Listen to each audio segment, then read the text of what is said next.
When I first started reviewing and investigating the Medicare secondary payer issues back in October and November, the first thought that I had, my staff had, was that it was something that was just totally unbalanced and weighted too heavily towards defense counsel. And we ultimately thought that the trial date that they had set was just unrealistic. There were too many questions, unanswered questions, particularly as it pertains to toxic tort and latent diseases, which is what I handle. And so we immediately thought that it was going to go through a number of different changes. It was going to be prolonged. It was going to be extended so that it could be clarified.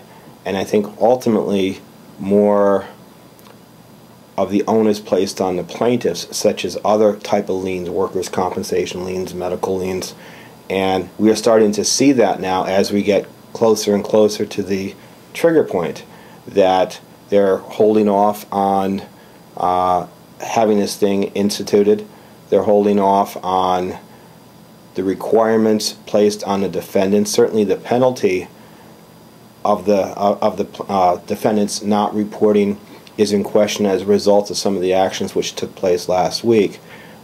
Ultimately, it's my prediction that it's going to be so plaintiff-weighted that some of the concerns that we as defendants and our clients have with respect to having to pay the penalty if they don't report properly, having to gather more information than ever before, is going to be taken off of our shoulders and placed on the plaintiffs. And I think in many respects the defendants are going to be indemnified.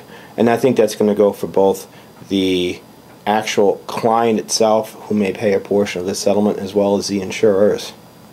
So I think it's going to be all, when it's finally put into play, right now it's January 1st, 2011, with settlements after October 2010.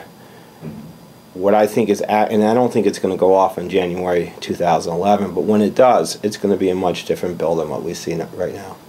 Much different act.